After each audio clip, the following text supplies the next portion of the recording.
I turn to the ranking member. Thank you, Mr. Chairman, and I appreciate each of the witnesses taking the time to be here today. I have to say, for any political party, when they have power in the Senate, the topics they choose to focus on reflect their priorities. This is, by my count, the sixth hearing either the Senate Judiciary Committee or this subcommittee has held, focused on federalizing elections, focused on what is the Democrats' number one priority in this Congress, and that is seizing power and ensuring that Democrats stay in power for the next 100 years.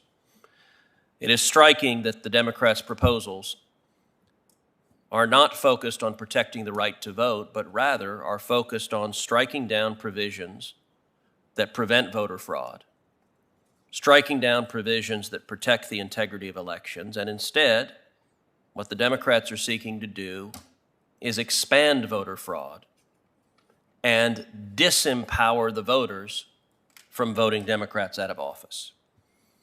It is cynical, it is misguided, but it's also transparent. It speaks volumes that that's their priority, despite the fact that there are other pressing topics that we should be addressing, rather than an illegitimate Democratic power grab. And there is no crisis greater within this committee's jurisdiction than the crisis unfolding at our southern border. We are 10 months into the Biden administration. We're 10 months into the disaster at the southern border caused by Joe Biden and Kamala Harris. In those 10 months, the Judiciary Committee has held 0 hearings on the chaos on the southern border. In those 10 months, the Judiciary Committee not interested in hearing about it. It's the Sergeant Schultz defense. I see nothing, I hear nothing. We're on a path for over 2 million people to cross the border illegally this year, the highest rate in 21 years, actually just crossing into the highest rate in 35 years. The Democrats, no hearings. For 4 years under President Trump, we heard every Democrat go on TV talking about kids in cages, kids in cages. And I suppose a reasonable observer might have thought they believed what they were saying. We now know they didn't. Why is that? Because the Biden cages, I've been to the Biden cages. The Biden cages are more full and bigger than they ever have been. And to the best of my knowledge, not a single Democratic member of this Senate has bothered to even go see the kids in cages. They only cared about it when it was an attack on their political opponents and the hundreds of thousands of little boys and little girls locked in cages, getting COVID, being subject to physical and sexual assault by traffickers. The Democrats don't care. The hundreds of thousands of illegal immigrants being released across this country, many with COVID. The Democrats don't care. Yesterday, I introduced a bill that might adjust their priorities. It's a bill called the Stop the Surge Act, and it does a very simple thing. It simply creates 13 additional points of entry. One of the reasons the Democrats don't care about the chaos that's unfolding in my state, the state of Texas, is because it's far away. They don't have to see the cages filled with kids. They don't have to see the schools bursting at the seams. They don't have to see the hospitals packed beyond capacity. They don't have to see law enforcement broke and unable to deal with it. It's somebody else's problem. Well, Stop the Surge Act creates 13 additional points of entry in places where Democrats live, including Greenwich, Connecticut, the chairman's home state, but also including places like Martha's Vineyard and Nantucket and Newport, Rhode Island. And it's very easy for Democrats to say, you silly Texans, you silly people in the rest of the country, you shouldn't worry about that. I feel quite confident Senate Democrats would feel differently if each and every week 10,000, 20,000, 30,000, 50,000, 100,000 illegal immigrants were being dropped off in Greenwich, Connecticut. Suddenly you would see a cry, this is a crisis.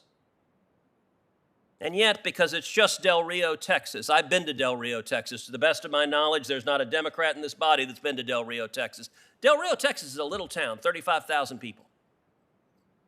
On one day, there were over 15,000 illegal immigrants, mostly from Haiti, under the bridge in Del Rio, half the population of the city.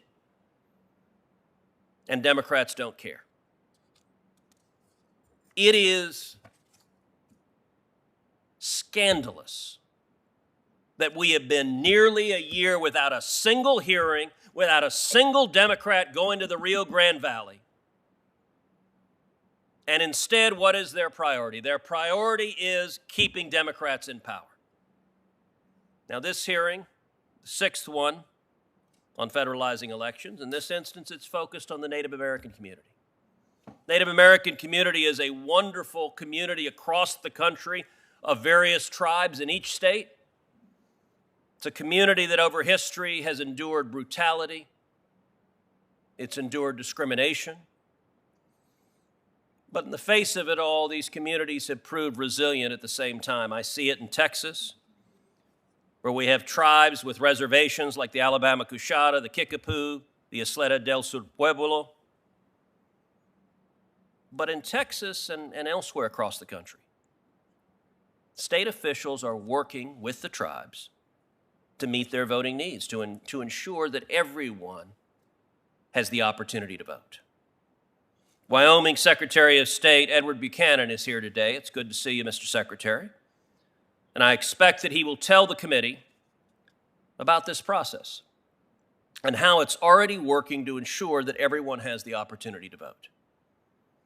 There's no need for a complete overhaul of voting on tribal lands. But that's what Democrats are pushing, a complete overhaul of voting laws. And yet again, they're doing it for purely partisan gain. The Democrats are hell-bent on undermining voter integrity and rigging the system to favor Democrats. They first tried the most brazen power grab in living memory when they attempted to pass S1, the first bill that was Chuck Schumer's #1 priority, the Corrupt Politicians Act. A bill designed to take powers away from citizens to register millions of illegal aliens, to strike down voter ID laws, to expand ballot harvesting. They tried the same thing in S4. Their next attempt, which would allow radical leftists in the Department of Justice, unappointed bureaucrats, to strike down any voter integrity law they wished, again designed to expand the frequency of voter fraud because, sadly, my Democratic colleagues have made the judgment that the more fraud that occurs, the more it will benefit Democrats. This week, the Senate right now is voting on their revised version of the Corrupt Politicians Act. It's only a little less corrupt. This is the same Democratic operative playbook, complete with ballot harvesting, complete with drop boxes set in the middle of nowhere that invite fraud, and complete with mailing out absentee ballots that voters didn't request. And let's be clear. There used to be consensus that election integrity mattered. There used to be consensus that voter fraud was a bad thing. The last major bipartisan commission to consider voter fraud was the Carter-Baker Commission. It was chaired by former Democratic President Jimmy Carter and former Republican Secretary of State James Baker. Carter-Baker Commission, it's worth rereading what they concluded. It's worth rereading their recommendations because the Carter-Baker Commission concluded voter fraud is real, it is a threat, it undermines the integrity of elections. It recommended, among other things, photo ID for elections to prevent voter fraud. It also listed the practices that contribute to voter fraud that undermine ballot integrity. One of the principal ones it focuses on was ballot harvesting, the practice of corrupt, paid political operatives collecting the ballots of others, because history has shown that invites fraud and potentially fraud on a wide-scale basis. It focuses on widespread mail-in voting as inviting voter fraud. What is striking about today's Democratic agenda, some 20 years later, It is almost as if they went down the recommendations of the Carter-Baker Commission. How do we prevent voter fraud? And they inverted every recommendation. The only reasonable explanation is they looked at that for a blueprint. How do we get more voter fraud? Let's do the opposite of what the Carter-Baker Commission recommended. And I will point out again, the last I checked, Jimmy Carter was a Democrat. So their notion that being concerned about voter fraud is some crazy right-wing conspiracy is utterly ahistorical. We should protect every American's right to vote. We should protect Native Americans' right to vote. We should protect the right of every American to vote. But the right to vote is undermined if Democrats succeed in striking down voter integrity laws and federalizing elections and in implementing practices that we know will expand voter fraud. When an illegal voter votes illegally, he or she is stealing the right to vote from American citizens who have that legal right. And it's not just me who said that. That was the majority opinion of the U.S. Supreme Court in the decision upholding the state of Indiana's photo ID laws. I represented the state of Texas and a number of other states in that litigation. The majority opinion by Justice John Paul Stevens, another lion of the left, explained that photo ID laws protect the integrity of elections, and when voter fraud occurs, it steals the vote from legal citizens. I don't know why the Democrats don't care about the crisis on the border. I don't know why the Democrats don't care about the children in the Biden cages today. I don't know why the Democrats don't care about the hundreds of thousands of illegal aliens with COVID that are coming into this country. I don't know why the Democrats don't care about the terrorists and gang members and violent criminals coming into this country. I don't know why the Democrats don't care about the human suffering their policies are causing. But what I do know is the Democrats today care about stealing elections. And there is no agenda item that is a higher priority than that. And let me note finally, the full Judiciary Committee should hold multiple hearings on the crisis on the border. But this subcommittee, the Constitution Subcommittee, should likewise hold hearings on that same topic. Article 2 of the Constitution provides that the president shall take care that the laws be faithfully executed. We have had presidents in the past who were reluctant to enforce immigration laws. Barack Obama was lousy at it. He created illegal categorical exemptions where he wouldn't enforce the law.